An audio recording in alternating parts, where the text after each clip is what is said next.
Kemurahan Tuhan, kita ada sampai hari ini. Mari Bapak Ibu Saudara, biar pagi hari ini fokus kita buat Tuhan. Kita menaikkan persembahan pujian bagi Dia Raja yang layak menerima segalanya. Terima kasih Tuhan. Terima kasih Tuhan.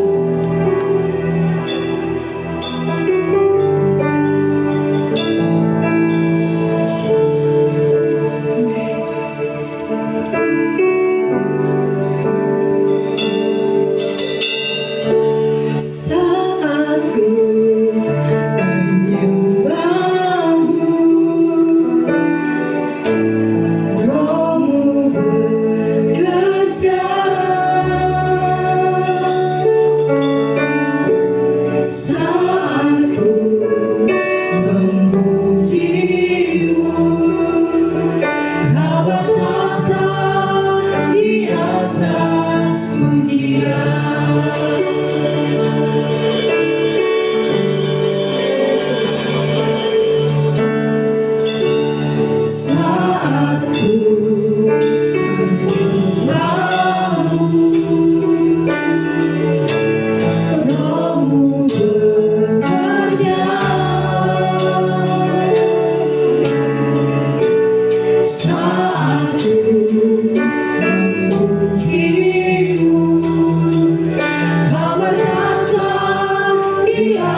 Bersorak-sorai bagi Allah, hai seluruh bumi. Masmurkanlah kemuliaan namanya, muliakanlah Dia dengan puji-pujian. Katakanlah kepada Allah, betapa dahsyatnya segala pekerjaanmu. Oleh sebab kekuatanmu yang besar, musuhmu tunduk menjilat kepadamu. Seluruh bumi sujud menyembah kepadamu dan bermasmur bagimu. Memasmurkan namamu. Haleluya, haleluya, haleluya.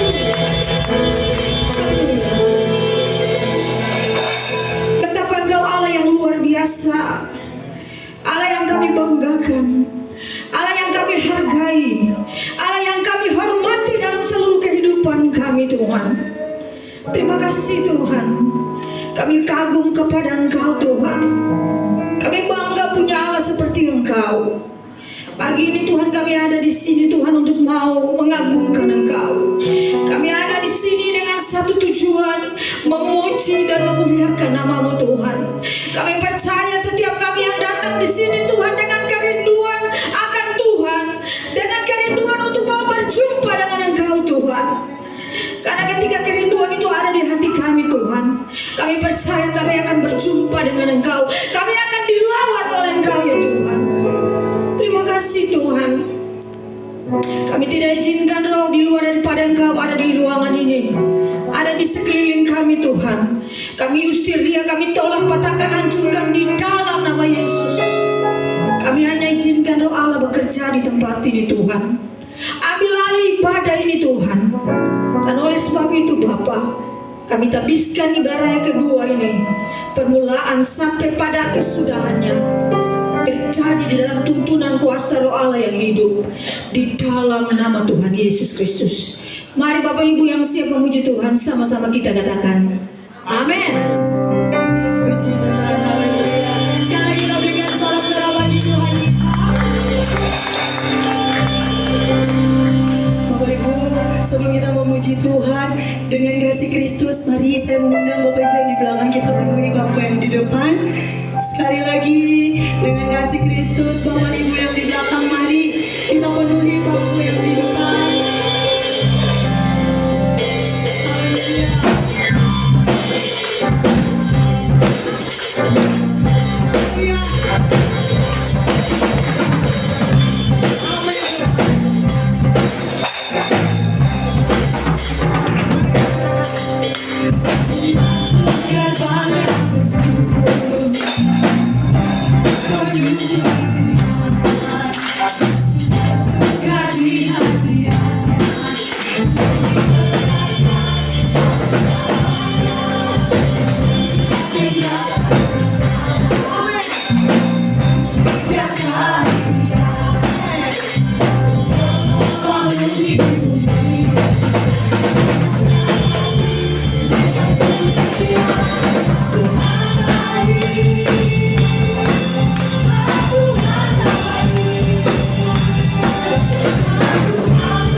Tuhan mau menari bagi Tuhan. Aku kan menari di hadapan Rajaku menari, Yahweh, sambil memujimu menari. Kaulah sukacitaku, Tuhan. Lagi, oh, aku kan menari di hadapan Rajaku menari, sambil memujimu untuk menari. Kaulah sukacitaku, Tuhan, kaulah sukacitaku.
Ini persembahan kami Bapa, ini pujian kami, ini tarian kami, segenap hati kami Tuhan, segenap kekuatan kami.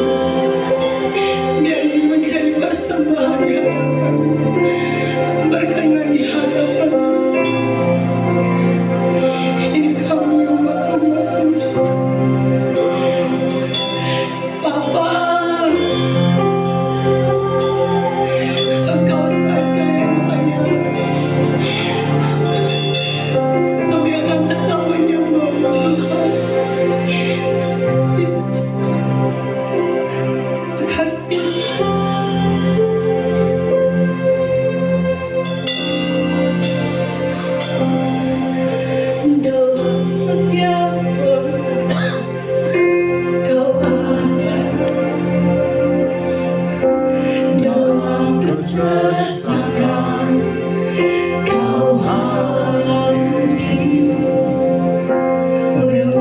bisukamu, bermati lukaku.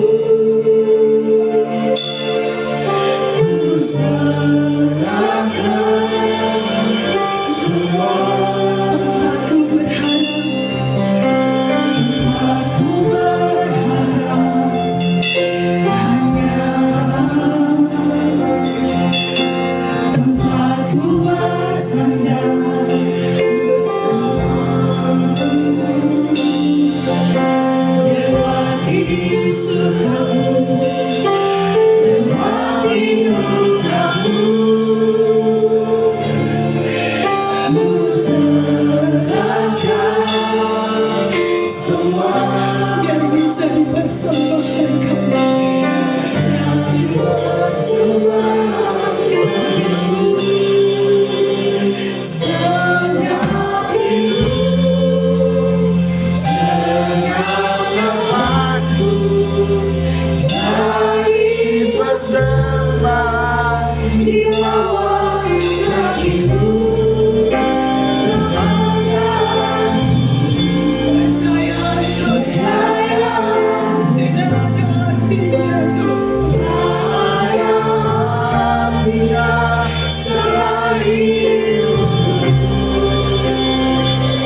bertata. Kau dipenuhi kemuliaan, dipenuhi dengan pujian. Tatamu melimpah dengan pujian umat-Mu. Tuhan, terima kasih Dangke untuk semua yang Tuhan perbuat bagi kami. Dangke untuk hari ini. Dangke untuk persekutuan yang indah yang Tuhan kerjakan dalam kehidupan kami. Dangke banyak Tuhan untuk keselamatan yang Tuhan kerjakan bagi kami. Saat ini Tuhan, kami percaya Engkau Allah bertata di atas setiap pujian umat-Mu. Dan saat ini Tuhan Yesus, kami siap untuk mendengarkan Engkau berbicara bagi setiap kami. Mari Bapa, apapun yang menjadi isi hati-Mu Tuhan, sampaikan itu bagi setiap kami. Tegur kami, bimbing kami Tuhan dalam terang-Mu, dalam kebenaran firman Tuhan. So firman-Mu adalah pelita bagi kaki kami dan terang bagi setiap jalan kami. Tolong kami Tuhan, bawa kami kembali kepada Tuhan. Melalui firman-Mu Engkau tarik kami kembali kepada Engkau Bapa. Kami berdoa Tuhan Yesus, dijauhkan dari setiap kami hati yang keras. Berikan kepada setiap umat-Mu hati yang taat kepada firman Tuhan. Dijauhkan daripada kami hati yang berbantah-bantah dengan kebenaran firman Tuhan. Tapi kami mau tunduk kepada firman-Mu. Berikan kami kekuatan Tuhan, senantiasa mau taat kepada kebenaran firman Tuhan. Kami berdoa saat ini segala pekerjaan iblis tidak mencoba menghalangi kami untuk bertobat. Segala selubung-selubung kegelapan Tuhan angkat di dalam kehidupan kami. Semua keangkuhan manusia kami hancurkan dalam nama Yesus. Dan biar kuasa-Mu Tuhan bekerja nyata di tempat ini. Tuhan Yesus, kami percaya saat firman Tuhan disampaikan, kami dipulihkan, kami dibebaskan, kami dimerdekakan dalam kebenaran-Mu Bapa. Kami berdoa Tuhan Yesus, biar Engkau kendalikan waktu situasi ini Tuhan. Dari awal pemberitaan sampai akhirnya, semuanya terjadi hanya bagi hormat dan kemuliaan nama Tuhan. Kami pulang tidak seperti kami datang. Kami pulang dengan pemulihan yang Tuhan kerjakan dalam seluruh kehidupan kami. Mujizat terjadi, kebenaran terjadi Tuhan. Kami percaya Tuhan Yesus, dalam firman-Mu kami semua diubahkan. Terpujilah nama Tuhan. Kami siap sambut kebenaran firman Tuhan. Kami tidak izinkan pekerjaan Ibu dalam bentuk apapun bekerja di tempat ini. Bersatu hati kami usir keluar dari tempat ini, ruangan hati pikiran kami dalam nama Yesus. Dan kami luaskan roh Allah bekerja di tempat ini. Dalam nama Yesus kami berdoa. Haleluya. Amin. Puji Tuhan. Bapak Ibu dipersilakan duduk kembali. Shalom. Sekali lagi shalom. Terima kasih. Salam dulu kiri kanan. Kasih senyum yang paling manis buat kiri kanan kita. Tuhan Yesus dahsyat. Haleluya. Tema minggu ini masih tetap tentang iman. Di bawah judul firman Tuhan yang saya berikan baik pagi maupun siang hari ini sama, yaitu tentang kerjakanlah keselamatanmu. Ya. Sekali lagi di bawah tema kesetiaan iman, judul firman Tuhan, judul khotbah pagi hari ini adalah kerjakan keselamatanmu. Buka bersama Filipi 2 ayat 12 hingga ayatnya yang ke-13. Filipi 2 ayat 12 hingga ayatnya yang ke-13. Kalau Bapak Ibu sudah dapat, saya undang semua kita bangkit berdiri dan kita akan baca firman Tuhan secara bersama-sama. Cuma 2 ayat. Kita baca dari perikop Filipi 2 ayat 12 dan 13. 1, 2 dan 3. Tetaplah kerjakan keselamatanmu. Hai saudara-saudaraku yang kekasih, kamu senantiasa taat. Karena itu tetaplah kerjakan keselamatanmu dengan takut dan gentar. Bukan saja seperti waktu aku masih hadir, tetapi terlebih pula sekarang waktu aku tidak hadir. Karena Allah yang mengerjakan di dalam baik kemauan maupun pekerjaan menurut kerelaannya. Amin. Untuk firman Tuhan, Bapak Ibu dipersilakan duduk kembali. Nah, kita lihat kebenaran firman Tuhan saat ini. Paulus mengawali kata-katanya di ayat 12 dengan kata hai saudara-saudara. Artinya bahwa surat ini ditujukan bukan kepada orang yang belum bertobat, tetapi kepada orang-orang yang sudah menjadi percaya, orang-orang yang sudah mendengarkan Injil dan olehnya mereka diselamatkan. Nah, surat Filipi ini ditulis ditulis oleh Paulus ketika dia sudah membangun jemaat di Filipi, membuka gereja di Filipi, dan kemudian dia pergi membuka di tempat lain. Ya, saat dia sedang pergi memberitakan Injil di tempat di daerah lain, dia ditangkap, dia dianiaya dan dimasukkan ke dalam penjara. Ya, dan dari sanalah, dari dalam penjara lah surat Filipi ini ditulis. Nah, karena itu dia katakan kepada jemaat di Filipi, hai saudara-saudara, kamu senantiasa taat, karena itu kerjakan keselamatanmu. Apa artinya kerjakan keselamatan itu? Ini perlu kita pahami baik karena ayat ini sering disalahartikan. Kerjakan keselamatanmu bukan berarti kita harus bekerja supaya selamat. Sebaliknya, kita harus bekerja karena sudah selamat. Ya, untuk selamat orang perlu beriman, perlu percaya kepada Kristus. Sebab Roma 3 ayatnya yang ke-23-24.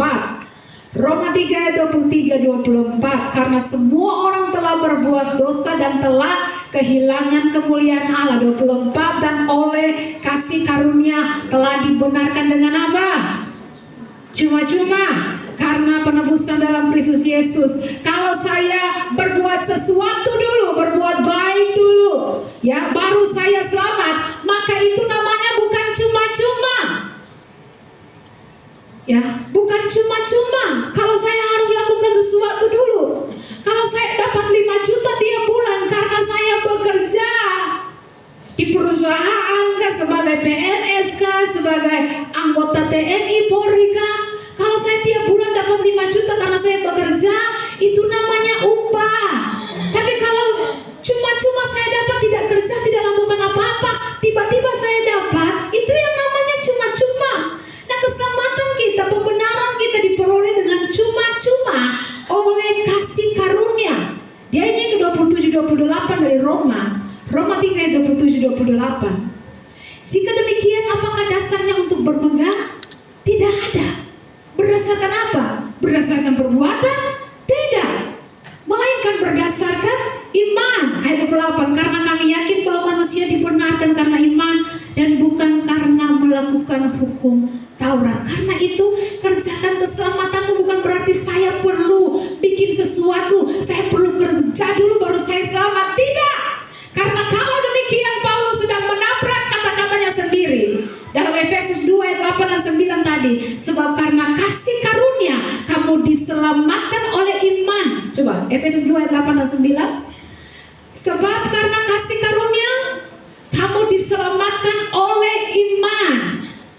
Itu bukan hasil usahamu, tetapi pemberian Allah. Ayat 9. Itu bukan hasil pekerjaanmu. Jangan ada orang yang memegahkan diri. Ya. Lalu kemudian Filipi 2 ayat yang ke-12, kerjakan keselamatanmu. Tidak mungkin Paulus menabrak kata-katanya sendiri.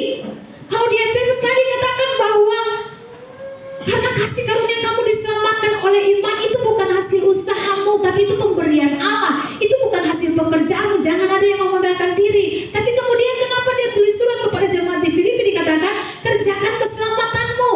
Tidak mungkin Paulus menabrak perkataannya sendiri. Kalau begitu kerjakan keselamatanmu tidak berarti bahwa Paulus suruh kita kerjakan sesuatu supaya kita selamat. Tapi sebaliknya, karena kita sudah selamat, maka kerjakan keselamatanmu dengan takut dan gentar. Dalam kekristenan, mengapa kita selamat? Karena anugerah dan bukan karena perbuatan baik. Bisa selamat karena perbuatan baik, asal harus sempurna. Kamu taat kepada 100 hukum Tuhan. Ada 100 hukum Tuhan, kita taat 99, satu saja kita langgar, neraka. Ya, kenapa? Karena Alkitab katakan upah dosa adalah apa?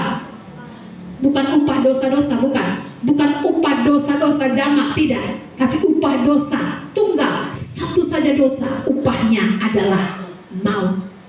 Ya, cukup satu dosa saja neraka. Jadi syarat masuk neraka itu dosa satu. Jadi orang mau bagaimanapun kalau ada dosa satu saja dia harus masuk neraka. Maka orang sebaik apapun masuk neraka kecuali dia suci sempurna. Tapi kan tidak mungkin ada manusia seperti itu. Itulah sebabnya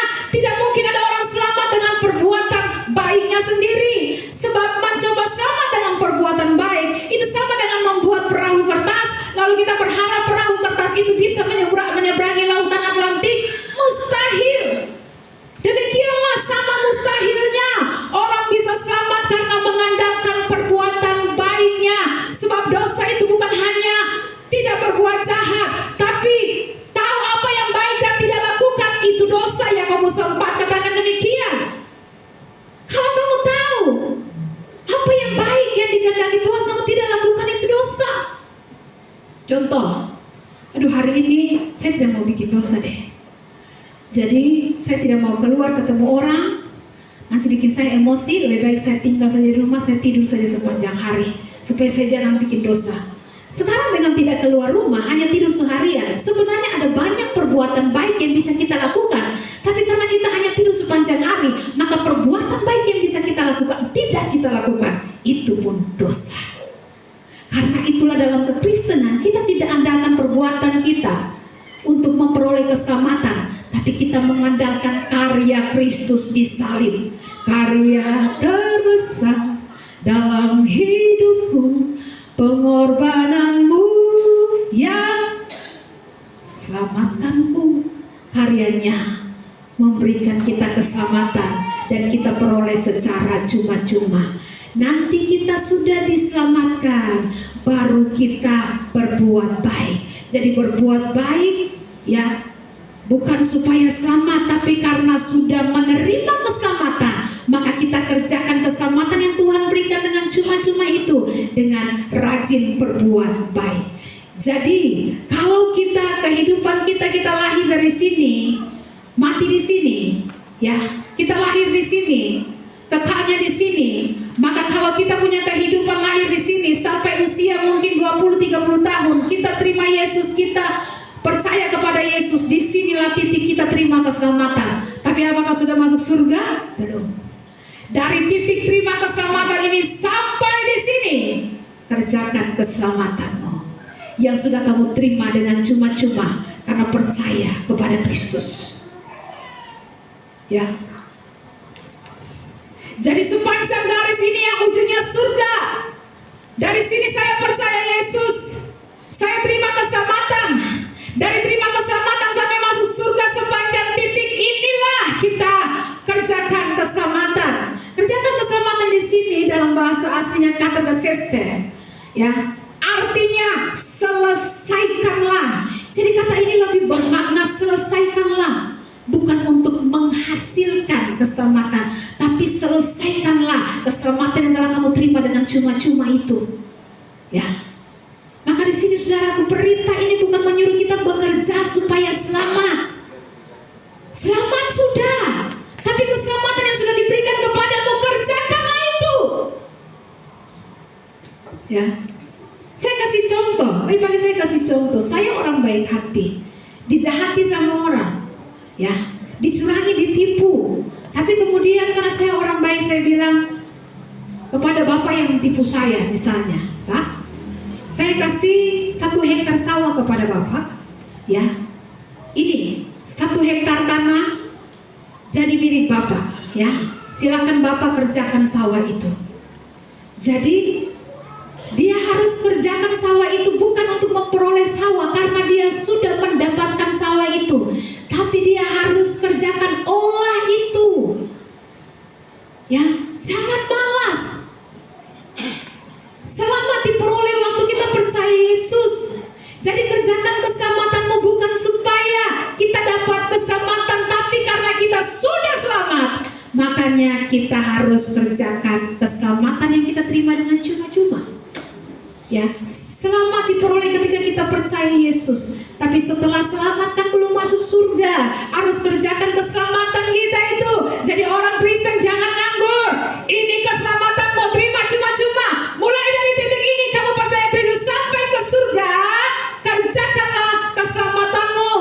Jadi kerjakan keselamatan mulai kapan? Sejak kamu percaya Yesus, terima Yesus. Lukas 19 ayat 9 dikatakan hari ini juga terjadi keselamatan atas rumah ini, ya. Jadi kalau kita terima Yesus tanggal 25 April 2001 misalnya, ya, maka sejak saat itu kita terima keselamatan. Sudah masuk surga? Belum, masih di sini, ya. Selamat dimulai dari hari kita percaya Yesus. Tapi kita harus kerjakan keselamatan yang sudah diberikan itu sampai masuk surga. Makanya 1 Petrus 1 ayat yang kelima. 1 Petrus 1 ayat yang kelima. Demikian firman Tuhan, yaitu kamu yang dipelihara dalam kekuatan Allah karena imanmu, sementara kamu menantikan keselamatan yang telah tersedia untuk dinyatakan pada zaman akhir. Ya, sekarang pertanyaannya, sudah selamat kok masih menantikan, ya? Yaitu kamu yang dipelihara dalam kekuatan Allah karena imanmu, sementara kamu menantikan keselamatan. Ibu Pendeta, tadi kan sudah dibilang kita sudah terima keselamatan, kok ini masih menantikan lagi keselamatan yang telah tersedia untuk dinyatakan pada zaman akhir? Sudah selamat tapi kok masih menantikan. Jadi bagaimana maksudnya? Keselamatan sudah pada hari kita percaya kepada Yesus, tapi belum sempurna. Kerjakan keselamatan inilah yang disebut dari titik percaya Yesus, ya, kita menerima keselamatan sampai hari kita masuk surga. Jangan nganggur, jangan pasif, jangan diam-diam. Kerjakan keselamatanmu. Isi keselamatan yang sudah kamu terima cuma-cuma dari Tuhan itu dengan tindakan-tindakan ketaatan. Disinilah dari titik ini sampai di sini kamu harus rajin berdoa, kamu harus rajin baca firman Tuhan. Kamu jangan menjauhkan diri dari pertemuan-pertemuan ibadah. Dari titik kamu terima keselamatan sampai masuk surga, taat kepada perintah Tuhan. Itu yang disebut dengan kerjakan keselamatan, ya. Tapi kalau saudara hanya datang ibadah hari Minggu lalu pulang, Minggu lagi datang lalu pulang, tidak bikin apa-apa, tidak berusaha untuk melakukan itu dalam kehendak Tuhan, saudara pasif saja, baca Alkitab juga malas, doa ibadah juga malas, taat pada Tuhan menurut keinginan kita. Kalau kita ingin kita taat, kalau tidak ingin kita tidak taat, ya sesuai keinginan kita. Ini bukan hamba yang taat. Dan kepada orang-orang yang telah menerima keselamatan ini, kepada hamba-hamba yang malas ini, Tuhan bilang kepada malaikat, ikat kaki tangannya. Hamba yang jahat dan malas ini lemparkan dia ke dalam api. Sudah jadi hamba Tuhan, ya. Tapi Tuhan bilang ikat dia. Hamba yang jahat dan malas ini, yang tidak mau melabakan talenta, yang tidak mau bekerja untuk Tuhan, ikat kaki tangannya, lemparkan dia ke dalam api. Nah sekarang pertanyaannya, bagaimana cara kita mengerjakan keselamatan? Ya, yang pertama ayatnya yang ke-12 dikatakan bahwa hai saudara-saudara yang kekasih, kamu senantiasa, garis bawahi kata senantiasa. Ada dua kata penting di sini yang memiliki makna yang kurang lebih sama. Yang pertama senantiasa. Hai saudara-saudaraku yang kekasih, kamu senantiasa apa? Taat. Karena itu, garis bawahi kata ini lagi, tetaplah. Senantiasa dan tetaplah, ini dua kata yang kurang lebih maknanya sama. Yang artinya bahwa keselamatan itu harus dikerjakan terus menerus. Katergaseste, selesaikan. Dan ini menunjukkan bahwa pentingnya ketekunan. Dalam mengerjakan keselamatan itu butuh ketekunan. Bersaksi terus sampai Tuhan datang. Bersaksi terus sampai Tuhan datang. Bersaksi, haleluya. Berdoa terus sampai Tuhan datang. Bernyanyi terus sampai Tuhan datang. Bernyanyi terus sampai Tuhan datang. Ya. Jadi bersaksi ini terus. Bukan bersaksi 1 bulan, bukan ibadah 1 bulan, 2 bulan, 3 bulan. Setelah itu tidak lagi. Bersaksinya non-stop, ibadahnya non-stop, berdoanya, baca Alkitabnya, berbuat baiknya non-stop sampai Tuhan datang. Ya, itu artinya terus menerus. Ini penting, kenapa? Karena ada banyak orang waktu jadi percaya, semangatnya luar biasa, tiap hari baca Alkitab, ya. Sampai sekarang, saya mau tanya, berapa banyak pelayan Tuhan, berapa banyak pelayan yang masih jemaat Tuhan yang masih rajin baca Alkitab? Berapa? Lebih banyak kita lihat TikTok daripada Alkitab kan? Lebih banyak kita lihat HP daripada Alkitab kan? Pada setiap hari jadwal baca Alkitab naik. Berapa banyak orang sejak percaya melayani semangat, tapi setelah 2-3 bulan, 4 bulan ikut Tuhan, mulai redup, pelan-pelan redup. Berapa banyak orang yang rajin bersaksi, rajin, tapi setelah itu ikut Tuhan sekian lama, menjadi kehilangan semangat dalam bersaksi. Artinya mereka memulai sesuatu dengan baik, tapi keselamatan, kerjakan keselamatan tidak terus menerus.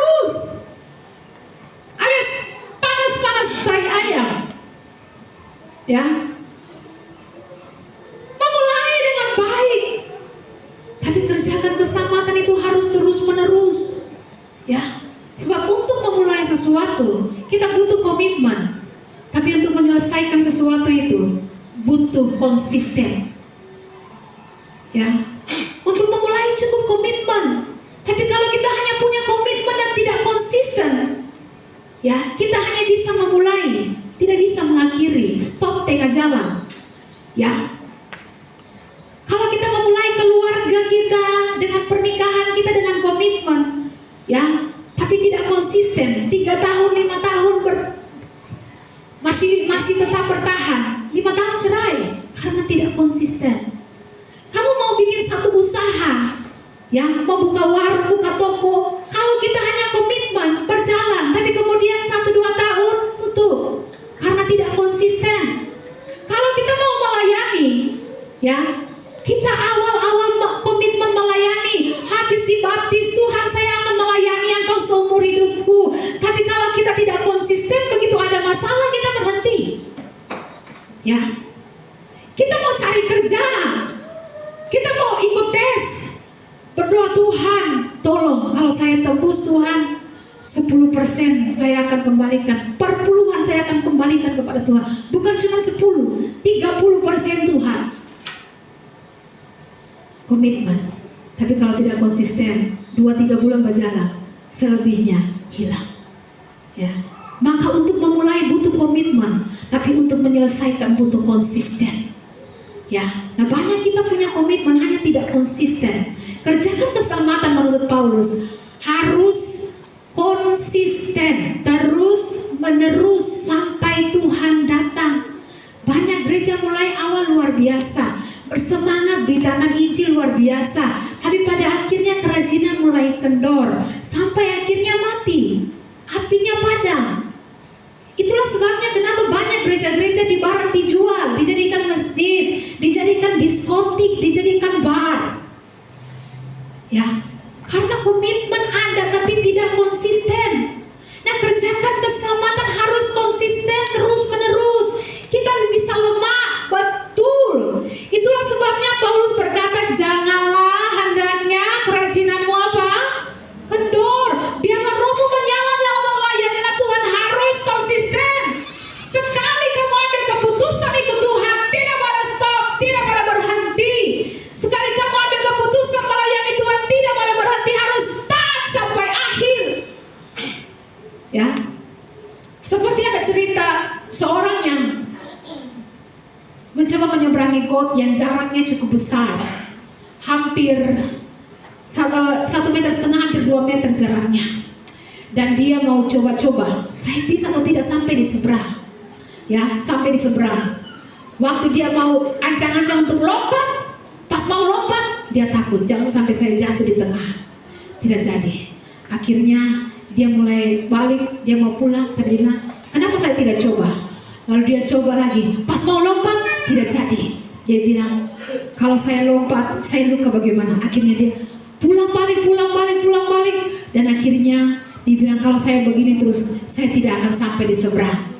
Maka dia buka bajunya, buka celananya, buka jam tangan, sepatu semua, dompetnya, dia buang ke sebelah. Dan sekarang dia bilang, sekarang tidak ada jalan balik, saya harus ke sebelah.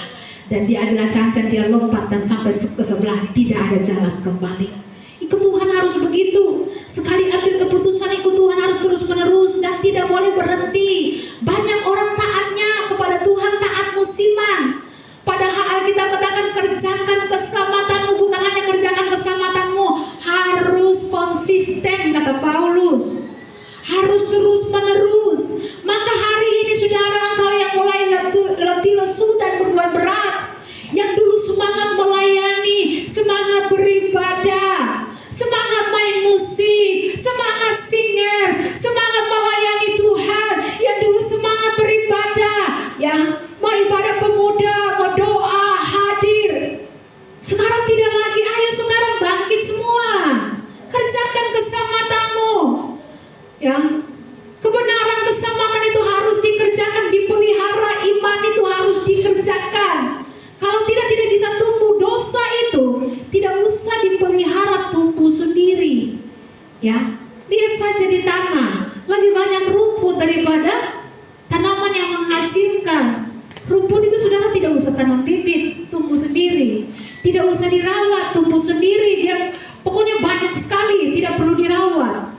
Gampang sekali tumbuhnya. Ya, tapi kalau saudara tanam cili, tanam anggur, tanam-tanaman yang menghasilkan stroberi dan sebagainya, harus dirawat, harus dipupuk, disiram. Ya, kalau ada yang mulai kering dipotong kasih keluar, harus dirawat. Nah, karena itu keselamatan kita harus dikerjakan terus menerus. Kalau tidak terus menerus, itu bukan mengerjakan keselamatan. Jadi yang pertama, bagaimana cara mengerjakan keselamatan? Terus menerus sampai Tuhan datang.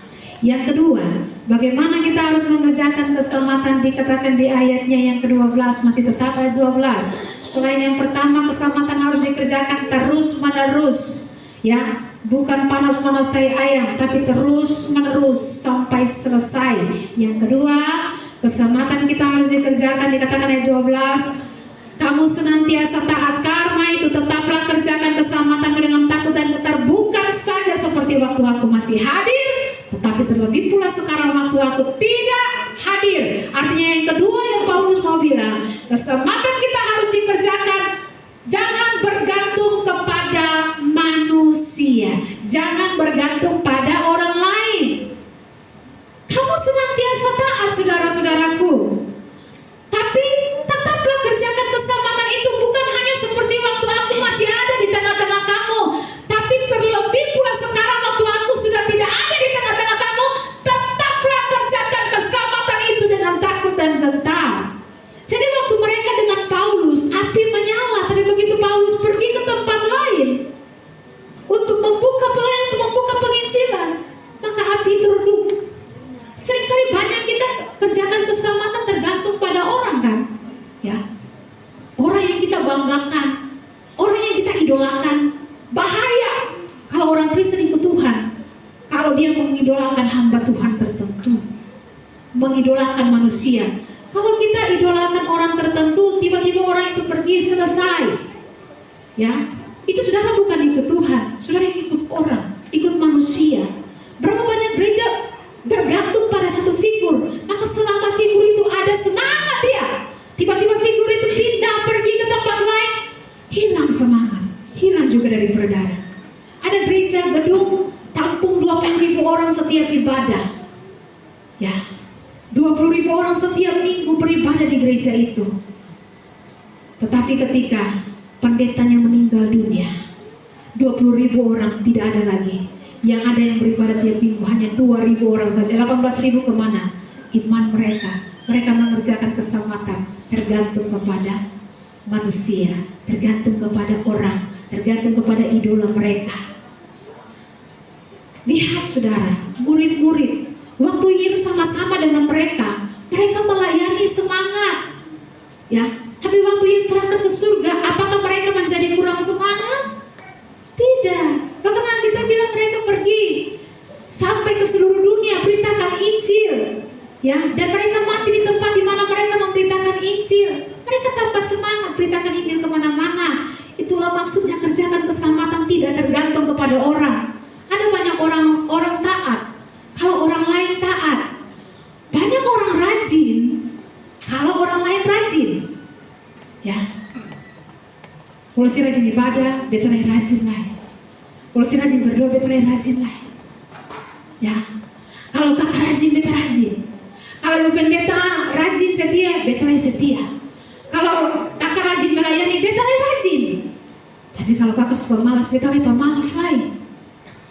Di sini Paulus mengingatkan, ya, jangan sampai kita mengerjakan keselamatan tergantung orang.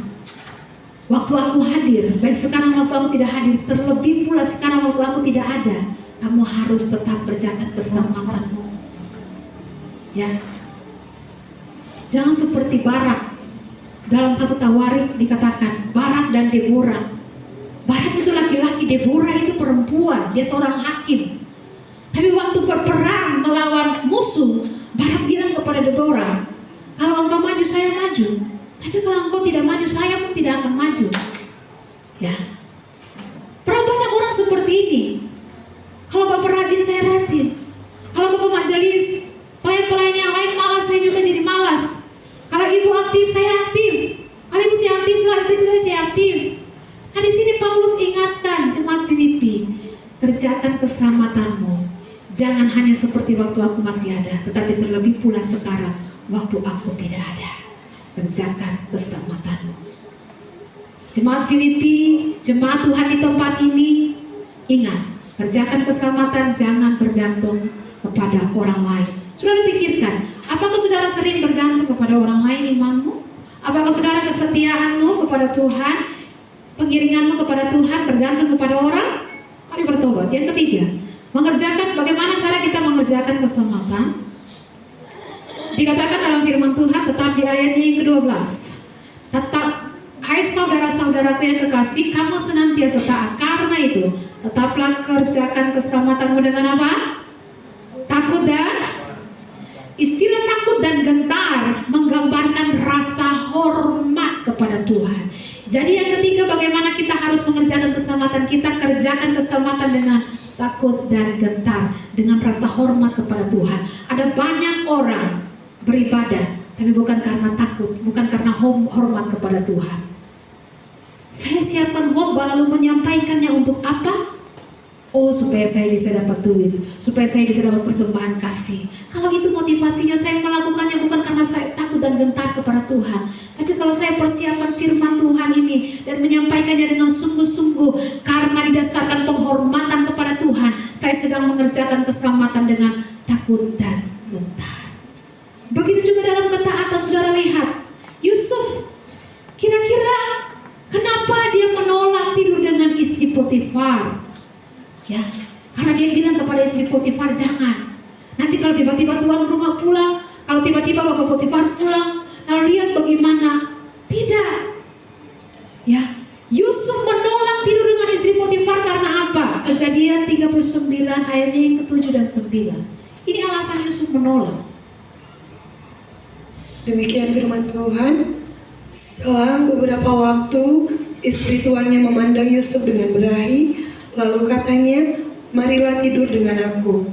Tetapi Yusuf menolak dan berkata kepada istri tuannya itu, dengan bantuanku, tuanku itu tidak lagi mengatur apa yang ada di rumah ini, dan ia telah menyerahkan segala miliknya pada kekuasaanku.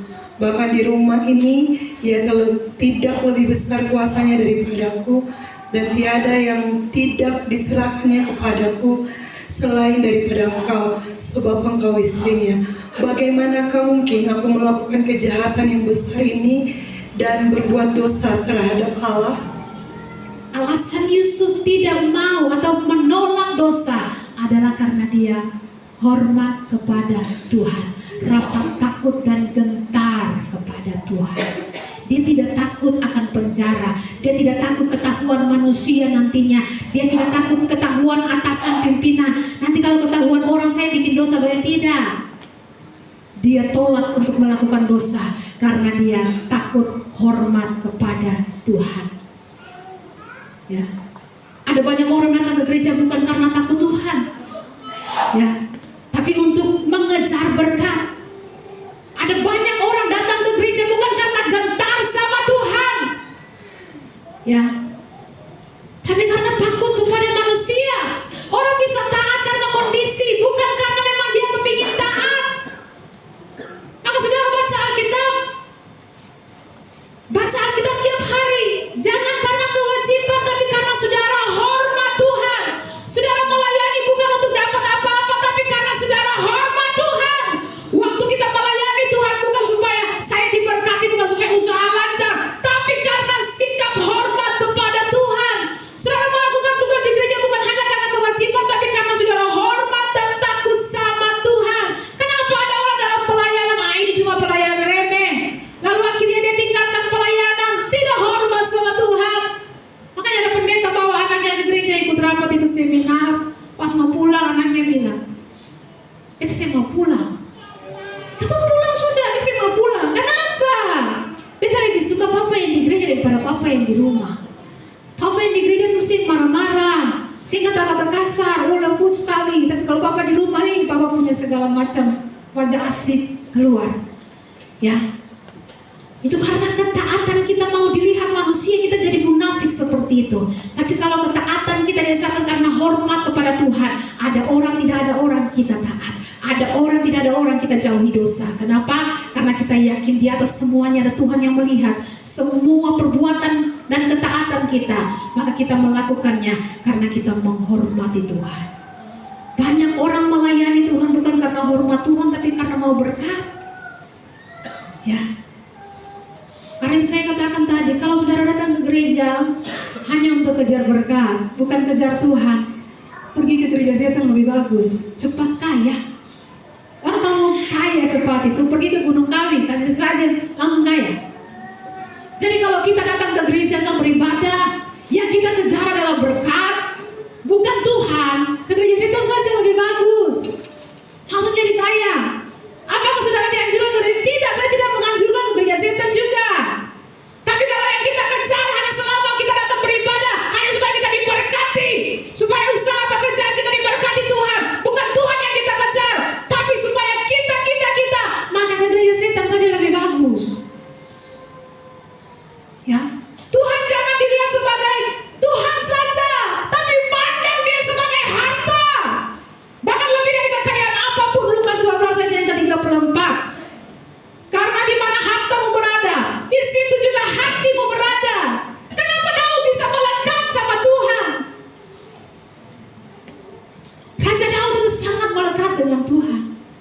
Makanya saya pernah katakan, Salomo, ketika Tuhan bilang kepada Salomo, apa yang kau ingin aku perbuat, aku berikan kepadamu. Salomo bilang, Tuhan, berikan aku hikmat supaya aku bisa memimpin bangsa ini. Tuhan bilang, aku akan memberikan kepadamu hikmat. Sebelum dan sesudah engkau tidak ada orang yang berhikmat seperti engkau. Tapi apa yang engkau tidak minta pun akan aku berikan. Dan Salomo diberikan kekayaan, Salomo diberikan segala kesuksesan. Tapi waktu Tuhan bertanya kepada Daud, apa yang engkau ingin aku berikan kepadamu? Daud katakan, Tuhan, dia tidak minta hikmat, dia tidak minta kekayaan. Dia katakan, Tuhan, satu saja yang aku minta, dan itulah yang aku ingini. Diam di rumah Tuhan seumur hidupku, menyaksikan kemurahan Tuhan dan menikmati baik. Kenapa Daud bisa melekat? Karena dia kenal Tuhan. Selama kita belum mengenal Kristus Tuhan sebagai harta utama di hidup kita, percayalah akan sulit sekali hati kita melekat kepada Tuhan. Karena ternyata hati dan harta itu tidak bisa dipisahkan. Itu seperti dua sisi mata uang logam yang tidak bisa dipisahkan. Tuhan sendiri yang bilang, ya, Tuhan sendiri yang ngomong, harta dan hati tidak bisa dipisahkan. Tuhan bilang di mana hartamu berada, di situ juga hatimu berada. Selama saudara melihat harta dunia ini sama penting dengan Tuhan, sudah tidak usah bicara lagi. Kita sudah tahu hubungan kita dengan Tuhan seperti apa. Kalau kita menganggap, menilai, melihat harta dunia itu sama pentingnya dengan Tuhan, hubungan kita dengan Tuhan sudah bisa ditebak. Atau bahkan kalau orang melihat, menilai harta, kebutuhan lahiriah lebih penting daripada Tuhan, sudah jelas kamu orang Kristen kacang goreng. Ya, kita lihat kebutuhan dunia lebih penting daripada Tuhan, sudah bisa tahu ini orang Kristen kacangan. Ya, ke gereja saja susah komit. Dan saudara bilang mengasihi Tuhan, mau ke gereja, ujang rintik sadik, oh sudah, minggu depan sah. Dan saudara katakan saudara menghormati Tuhan, mau ke gereja, kepala sakit sedikit, flu sedikit, oh sudah, minggu depan sah. Ya, kita lupa mau panas, mau hujan, mau dingin, mau panas, Tuhan tetap berkati kita setiap hari. Makanya tadi pagi saya katakan kepada semua kita, kan sering kita bilang, Ibu Pendeta, ketua ini melayani di sini kan sukarela, tidak dibayar, tidak digaji. Jangan karena kamu melayani sukarela kamu jadi sesuka hati. Jangan karena kamu melayani sukarela, pelayanan menjadi sesuka hati. Datang kalau lagi mood, hadir kalau lagi sempat. Menurut saudara apakah itu hati seorang pelayan Tuhan yang benar? Menurut kita apakah itu hati seorang hamba yang benar? Sebab bagaimana cara kita melayani Tuhan itu menunjukkan hatimu yang sebenarnya. Karena pelayanan adalah cerminan diri kita sendiri. Pelayanan adalah sebuah misi dengan tujuan untuk membawa kehidupan orang menjadi lebih baik. Kalau kita melayani dengan asal-asalan, berarti kita belum memahami tujuan dari pelayanan kepada Tuhan itu. Ingat, Yesus datang ke dalam dunia bukan untuk dilayani, tapi untuk melayani. Artinya melayani bukan sekedar aktivitas,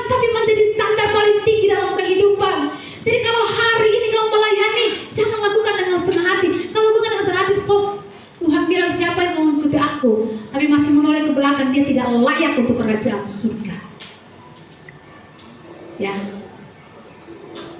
Belajar setia dalam hal kecil. Tetap hadir, tetap tersedia bagi pekerjaan Tuhan. Bahkan saat tidak ada mata yang melihat, mata Tuhan tidak pernah lepas dari kita. Dalam setiap ibadah pemakaman saya selalu sering ingatkan berapa banyak kebohongan yang diberitakan oleh pendeta-pendeta dalam setiap ibadah pemakaman. Menghibur keluarga dalam kebohongan. Hidup tidak ada hormat-hormatnya sama Tuhan. Tapi waktu mati, pendeta bilang sudah di buka muka pintu lagi. Sudah dalam pangkuan Bapa di surga. 1 Samuel 2 ayatnya yang ke-30. 1 Samuel 2 ayatnya yang ke-30. Demikian firman Tuhan, sebab itu demikianlah firman Tuhan Allah Israel. Sesungguhnya aku telah berjanji, keluargamu dan kaummu akan hidup di hadapanku selamanya. Tetapi sekarang demikianlah firman Tuhan, jauhlah hal itu daripadaku, sebab siapa yang menghormati aku akan kuhormati. Tetapi siapa yang menghina aku akan dipandang rendah. Dalam terjemahan lain yang dikatakan akan dihina oleh Tuhan. Neraka itu tempat yang paling hina, yang paling menyakitkan. Siapa yang menghormati aku akan kuhormati, tapi siapa yang menghina aku akan kupandang rendah. Berapa banyak orang Kristen hidup tuh tidak seperti tidak bertuhan, seperti Tuhan tuh tidak ada. Dia mau bikin saja, mau bikin aja kasih terserah beta, mau berdoa kasih terserah beta, mau baca kita kan terserah beta. Hidup seperti tidak bertuhan, begitu mati sudah diterima di situ. Kebohongan besar itu. Ya. Lalu pertanyaannya, pendeta, apakah kita mampu mengerjakan keselamatan terus menerus sampai akhir? Mampu. Kenapa? Ayat 13. Filipi 2 ayat 13. Demikian firman Tuhan, karena Allah lah yang mengerjakan di dalam kamu baik kemauan maupun pekerjaan menurut kerelaannya. Karena Allah lah yang mengerjakan dalam kamu baik kemauan maupun pekerjaan menurut kerelaannya. Tuhan yang bekerja dalam kamu, memberikan kemauan maupun kemampuan. Dan yang paling penting Tuhan ingatkan, kalau kamu taat itu dasarnya harus kasih kepada Tuhan. Yohanes 14 ayat 15. Yohanes 14. Demikian firman Tuhan, jikalau kamu mengasihi aku, kamu akan menuruti segala perintah. Jikalau kamu mengasihi aku, kamu akan menuruti segala perintahku. 1 Yohanes 5 ayat yang ketiga. Demikian firman Tuhan, sebab inilah kasih kepada Allah, yaitu bahwa kita menuruti perintah-perintahnya. Perintah-perintahnya itu tidak berat. Ya. Inilah kasih kepada Allah, yaitu kita menuruti segala perintah-perintahnya. Dan perintah-perintahnya itu tidak berat. Kenapa? Karena ada kasih kepada Allah. Kita taat bukan karena apa-apa, tapi karena kita mengasihi Tuhan, rasa hormat kepada Tuhan. Kalau kita sudah mengasihi Tuhan, maka kerjakan keselamatan terus menerus, jangan panas-panas tai ayam. Terus menyala, terus setia, terus rajin sampai selesai. Kalau hari ini kau mulai malas beribadah, ingatkan dirimu. Alkitab katakan, janganlah hendaknya kerajinanmu kendor, biarlah rohmu menyala-nyala dan layanilah Tuhan. Mari belajar taat kepada Tuhan. Jangan sampai kita ada dalam kondisi di mana kita mati secara rohani. Secara jasmani kita bisa melihat orang masih sehat, masih bekerja, masih jasmani masih baik. Kita lihat orang, kita tahu, oh ini orang kaya, oh ini orang miskin. Mungkin mudah bagi kita menilai sesuatu secara jasmani, tapi secara rohani tidak mudah. Karena ada orang kelihatan kuat, ternyata lemah. Ada orang kelihatan kaya, ternyata miskin. Ada orang kelihatan pintar, ternyata bodoh. Makanya Yesus dalam Wahyu 3 dikatakan, kamu pikir kamu kaya? Tidak. Kamu miskin, kamu buta, kamu melarat, kamu telanjang. Ya, kalau begitu sebenarnya secara rohani bagaimana firman Tuhan menilai hidup kita? Ya, maka mari hari ini sungguh-sungguh kita kembali kepada Tuhan. Alkitab tidak menggambarkan manusia sebagai orang sakit yang butuh obat, tetapi sebagai mayat rohani yang tidak memiliki kemampuan menanggapi Allah. Tanpa anugerah hidup yang diberikan oleh Allah secara cuma-cuma, tanpa keselamatan yang Tuhan berikan secara cuma-cuma, sebenarnya kita hanya mayat-mayat rohani. Dan mayat-mayat ini perlu dibangkitkan. Bukan hanya orang sakit yang perlu obat. Kita bukan orang lemah yang butuh suplemen. Kita bukan orang pingsan yang butuh tambahan oksigen. Tidak. Kita mayat rohani siapapun. Asal saudara orang berdosa, saudara adalah mayat rohani. Saya orang berdosa, saya mayat rohani. Dan itu benar karena sejak awal dalam kitab Kejadian, saat Allah menempatkan manusia di Taman Eden, dalam Kejadian 2 ayat 17, pohon pengetahuan tentang baik dan jahat, jangan kamu makan sebab pada hari kau makannya pastilah engkau mati. Saya mau tanya, pada hari Adam dan Hawa makan buah itu apakah mereka mati? Tidak. Alkitab mencatat Adam dan Hawa masih hidup 900 tahunan lebih. Kalau begitu, habis makan buah tidak langsung mati betul. Jasmaninya tidak langsung mati karena masih bernafas. Jantung masih bertak, masih bekerja, masih hasilkan gaji. Kalau begitu apakah firman Tuhan salah? Bahwa pada hari yang kau makannya kau mati? Tidak. Karena mati yang dimaksudkan di sana adalah mati rohani, bukan mati jasmani. Mati secara rohani artinya putus hubungan dengan Allah, terpisah dari Allah. Masih bekerja, beraktivitas setiap hari, masih bernafas kuat, masih, tapi mati secara rohani, terpisah dari Allah. Dan itu betul-betul terjadi pada waktu Adam dan Hawa memakan buah. Maka Tuhan mengusir mereka dari Taman Eden supaya jangan mereka kembali lagi ke taman itu. Ia menghalau manusia dari Taman Eden. Ya, saudara, putusnya hubungan manusia dengan Allah, terpisahnya manusia dalam persekutuan dengan Allah, itulah yang disebut sebagai mati rohani. Nah, karena itu perhatikan baik. Kalau saudara putus hubungan dengan Tuhan, mau sebaik apapun, sejaya apapun, sebesar apapun hartamu, tapi kalau engkau putus hubungan dengan Tuhan, engkau seperti lampu hias mahal yang harganya mungkin ratusan juta, atau seperti handphone yang mahal. Handphone paling mahal yang ada di dunia ini adalah iPhone 6 Pink Diamond, ya, Supernova, Falcon Supernova, harganya 810 miliar. Itu harga handphonenya, iPhone 6 Pink Diamond, ya, 810 miliar. Di urutan kedua ada iPhone 5 Black Diamond, harganya 243 miliar. Semahal apapun ini HP, tapi kalau dia lowbat dan tidak bisa disambungkan ke listrik, semahal apapun dia tidak berguna. Dia tidak berguna. Sebuah lampu hias yang sangat mahal, semahal apapun dia, seindah apapun dia, kalau dia putus dengan sambungan, dengan sumber listrik, tidak berguna. Maka begitu juga dengan kita. Tidak peduli mungkin saat ini, hari ini kita baik-baik saja, kita aman-aman saja, usaha lancar, pekerjaan lancar, kita masih pergi ke gereja, masih rayakan Natal Paskah, gaji masih lancar, kerja masih kuat, baru dipromosi, tetapi secara rohani Alkitab bilang kita mati secara rohani. Kematian rohani ditandai dengan dosa mulai menguasai manusia. Kita bukan hanya sekali-kali berdosa, tapi seluruh hidup kita adalah dosa. Kita hidup dalam dosa, pikiran dikuasai oleh dosa, hati condong pada pemberontakan terhadap Allah, kehidupan diarahkan kepada keinginan daging, bukan kepada Allah. Maka kita semua sebenarnya sedang ditawan oleh dosa. Hari ini ketika engkau menerima keselamatan daripada Tuhan, kerjakan keselamatanmu. Sebab mati secara rohani, terpisahnya manusia dengan Allah, itu satu keadaan yang fatal. Cirinya apa? Tidak memiliki kerinduan mengenal Allah. Cirinya apa? Lebih ibadah dianggap bukan kebutuhan tapi beban. Itu ciri orang yang mati rohani. Kalau hari-hari ini engkau anggap ibadah, waduh, ibadah lain. Ibadah tidak dianggap sebagai kebutuhan tapi beban, itu ciri orang yang mati rohani. Ibadah hanya rutinitas, formalitas, lebih tertarik dengan euforia, dengan hal-hal dunia daripada perkara-perkara rohani, itu tanda engkau mati rohani. Menganggap Allah tidak lebih penting dari segala macam urusan-urusan di dunia ini, tanda engkau sedang mati rohani. Hidup seolah-olah berjalan baik tanpa Allah, persis lampu yang mewah, handphone yang mahal, tanpa tersambung ke sumber listrik. Karena itu saudara, mari saat ini kita bangkit kembali, kita bertobat, ya, kembali kepada Tuhan. Kerjakan keselamatanmu dengan takut dan gentar.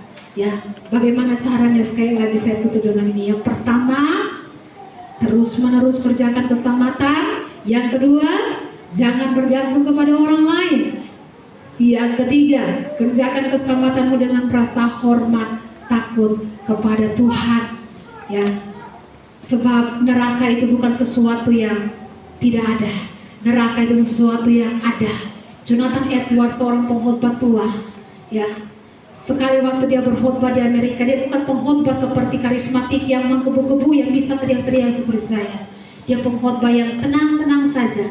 Tapi sekali waktu ketika dia berkhotbah di Amerika dalam satu KKR, dia berkhotbah dengan tema dia berkhotbah dengan tema orang berdosa di tangan Allah yang maha murka. Dan saudara, setelah khotbahnya Jonathan Edwards selesai, terjadi sebuah lawatan Tuhan yang luar biasa. Karena setelah itu semua orang yang hadir menangis keras-keras. Mereka merasa sangat ketakutan. Mereka merasa seperti gedung itu akan runtuh dan menindis mereka dan akan menghancurkan mereka. Memangnya apa yang dikatakan Jonathan Edwards sampai semua orang menjerit ketakutan? Dia hanya khotbahkan tentang neraka. Dia berbicara tentang orang berdosa di tangan Allah yang maha murka. Lalu dia katakan Allah yang memegangmu di atas jurang neraka, seperti seorang yang memegang seekor laba-laba atau serangga menjijikan di atas api. Ya, Allah membenci dosa. Dia sangat murka-murkanya terhadap engkau menyala seperti api. Dia memandangmu tidak layak untuk apapun selain dilemparkan ke dalam api. Matanya terlalu suci. Ini kutipan khotbah daripada Jonathan Edwards. Matanya terlalu suci untuk menahan kehadiranmu di hadapannya. Engkau 10.000 kali lebih menjijikkan di mata Tuhan daripada ular berbisa di mata kita. Engkau telah menyinggung dia jauh lebih besar daripada seorang pemberontak keras kepala yang menyinggung rajanya. Sungguh mengerikan untuk menanggung kedahsyatan dan murka Allah yang maha kuasa ini. Meskipun hanya satu saat saja, tapi kamu harus menanggung selama-lamanya.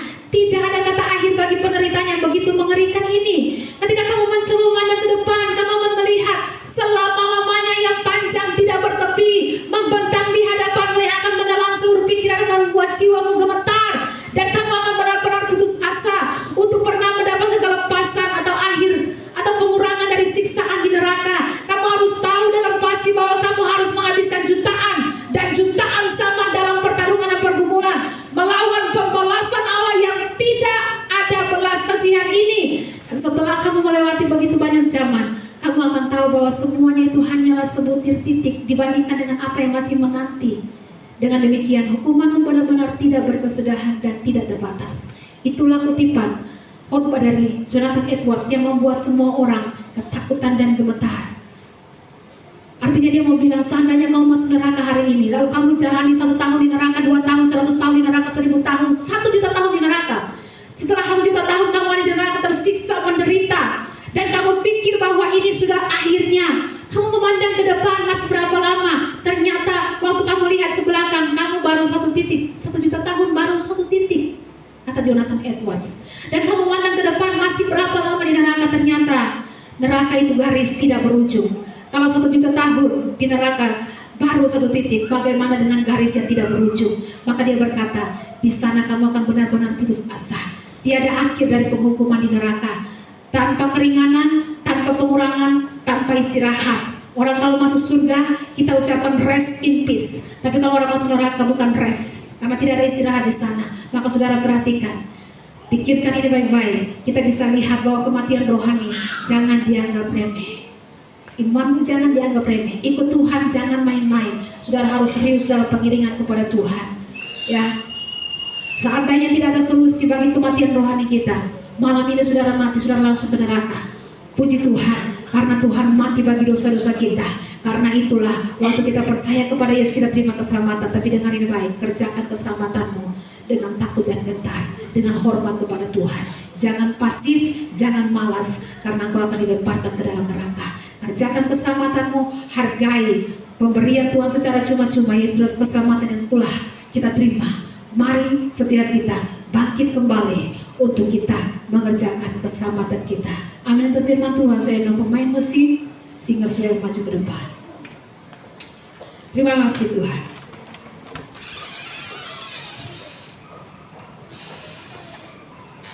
Mari dorongkan kebenaran firman Tuhan saat ini. Kerjakan keselamatanmu, sebab Allah lah yang memberikan kepadamu. Allah lah yang mengerjakan di dalam kamu, baik kemauan maupun pekerjaan menurut kerelaannya. Terima kasih Tuhan.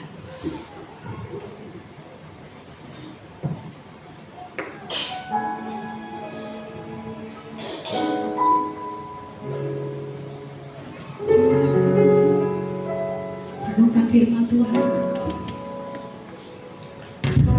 Entah sampai kapan akhir hidupku, akhir hayatku ini tidak menentu.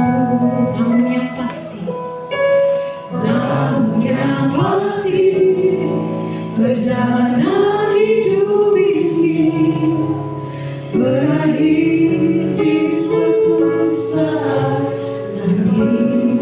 Sebelum hari akhir hidupku tiba, sebelum semua kesempatan tiada, ku kan berjuang dalam pertandingan ini, mengakhiri dengan kemenangan. Hanya satu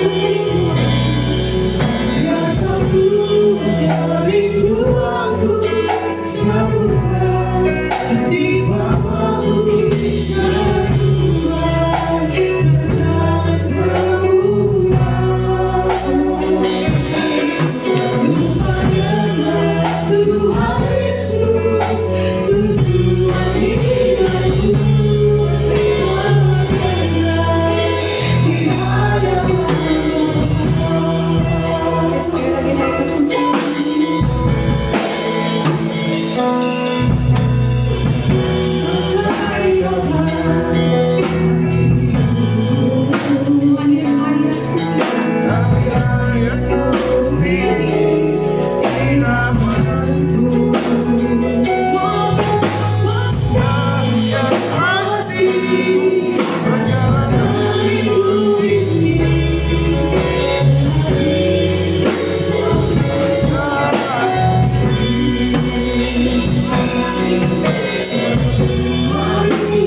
Tanyakan kepada Tuhan, kenapa Tuhan masih izinkan saya hidup sampai hari ini. Sebab ada banyak orang yang sudah terbaring kaku dalam peti mati. Kenapa engkau masih diizinkan Tuhan hidup sampai hari ini? Karena Tuhan masih kasih kesempatan buat engkau. Tapi dengar ini baik, waktu anugerah kasih karunia Tuhan, waktu kemurahan Tuhan yang tidak selamanya ada. Ada orang yang tiba-tiba dipanggil, ada orang yang tiba-tiba menemui ajalnya tanpa dia mempersiapkan dirinya bertemu dengan Tuhan.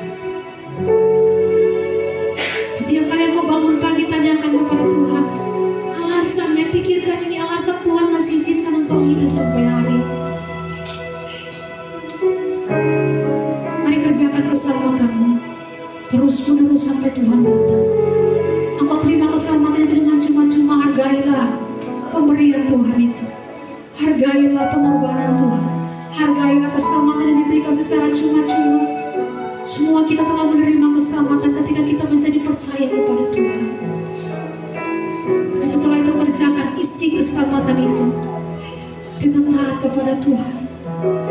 Terus menerus sampai Tuhan datang. Terus menerus sampai Tuhan panggil engkau pulang. Terus menerus. Jangan bergantung kepada orang lain. Jangan bergantung kepada manusia. Imanmu harus bergantung kepada Tuhan. Kerjakan keselamatanmu harus bergantung kepada Tuhan. Karena Allah yang mengerjakan dalam kamu, baik pekerjaan maupun kehendak menurut kerelaannya. Kerjakan keselamatanmu. Kerjakan keselamatanmu, saudara. Terima kasih Tuhan. Meteraikan firman dalam kehidupan kami, Abah. Tolong setiap kami Tuhan, sadarkan kami. Neraka itu bukan dongeng, neraka itu ada. Itu pembalasan Tuhan, itu pembalasan seluruh murka Tuhan tertumpah di neraka. Dan kalau kami tidak serius menanggapi realita adanya neraka, kami akan hidup sesuka hati kami. Tuhan sadarkan kami, berikan kami kegentaran, rasa hormat kepada Tuhan, supaya kami mengerjakan keselamatan dengan rasa hormat, rasa takut akan Tuhan. Terima kasih Bapa. Terima kasih Tuhan Yesus, meteraikan firman dalam kehidupan kami. Tolong setiap kami, berikan setiap kami hati yang taat. Jauhkan daripada kami hati yang keras. Tuhan, kami tahu kalau kami bisa melakukan dan taat kepada firman-Mu itu cuma karena kekuatan yang Tuhan berikan bagi kami. Sebabnya Tuhan berikan kekuatan bagi setiap kami, untuk kami semua memilih untuk taat kepada firman Tuhan. Untuk kami semua memilih mengerjakan keselamatan kami secara terus-menerus. Tetap taat. Kami tidak menjauhkan diri dari pertemuan ibadah. Kami tetap taat, merenungkan, membaca firman Tuhan, berdoa, melakukan kebaikan, melakukan apa yang kami tahu itu perintah Tuhan, melakukannya secara terus-menerus sampai Tuhan datang. Tolong setiap kami Tuhan, agar kami tidak tergantung dengan orang. Iman kami tidak bergantung kepada orang lain siapapun dia. Kami tidak mau mengidolakan manusia. Kami tidak mau bergantung kepada manusia, karena manusia bisa datang dan pergi. Tapi kami mau bergantung kepada Tuhan. Terima kasih Tuhan. Mari Tuhan tolong setiap kami. Kami percaya Engkau sangat mengasihi kami. Ketika Tuhan panggil kami kembali, ketika Tuhan tegur kami, saudara, kalau hari ini engkau merasa tersinggung dengan firman Tuhan, kalau engkau merasa ditampar dengan kebenaran firman Tuhan, itu tandanya Tuhan mengasihi engkau. Karena engkau sudah jalan terlalu jauh dari Tuhan. Waktu engkau berpaling dari Tuhan, Tuhan akan tarik engkau kembali dengan firman-Nya. Tuhan cubit, bahkan Tuhan tarik kembali dengan paksa. Tuhan paksa. Maka mari minta Tuhan paksakan kehendak-Mu dalam kehidupan kami. Jangan biarkan kami terlalu jauh sehingga kami tidak tahu jalan kembali kepada Tuhan. Terima kasih Tuhan. Satu kerinduan kami, jadikan kami serupa dan segambar dengan Engkau. Tuhan, Hamba percaya Tuhan ini umat-Mu, dan Engkau tetap mengasihi umat-Mu Tuhan. Kedatangan-Mu yang sudah sangat singkat, bahkan realita tentang adanya murka Allah yang kekal, membuat kami tidak bisa main-main dengan hidup, dengan waktu kasih karunia yang Tuhan berikan. Tapi kami mau mempergunakan waktu kasih karunia ini. Pergunakan waktu-Mu dengan baik. Tebus waktu-Mu untuk hidup sesuai dengan kehendak Tuhan. Terpujilah nama Tuhan. Terima kasih untuk firman-Mu yang telah datang menyadarkan kami, mengingatkan kami kembali. Dan tiba saatnya Tuhan Yesus, kami akan mengembalikan apa yang menjadi milik Tuhan. Akan kami memberikan persembahan, persembahan syukur, persembahan pembangunan gereja. Kami kembalikan dengan sukacita, perpuluhan. Tuhan, kami kembalikan milik-Mu Tuhan, karena kami percaya semua yang ada pada kami itu milik Tuhan. Bahkan nafas kami pun berasal daripada Tuhan. Sebabnya semuanya layak kembali bagi Tuhan. Dan biar setiap apa yang kami berikan, apa yang kami kembalikan, apa yang kami persembahkan dapat mendukung menopang pekerjaan Tuhan dan menjadi berkat bagi banyak orang. Nama Tuhan Yesus kami berdoa, siap untuk memberi. Haleluya, amin.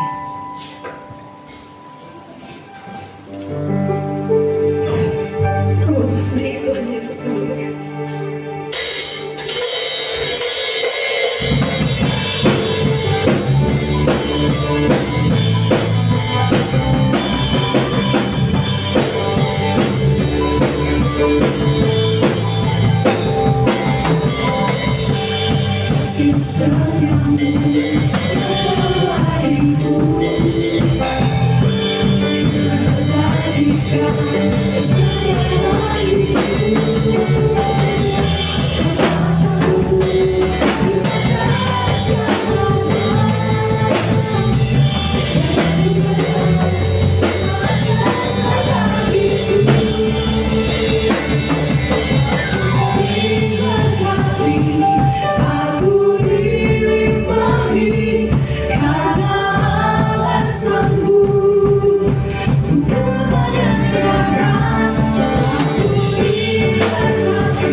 Biar Tuhan memberkati umat-Mu di usbu yang baru ini Tuhan.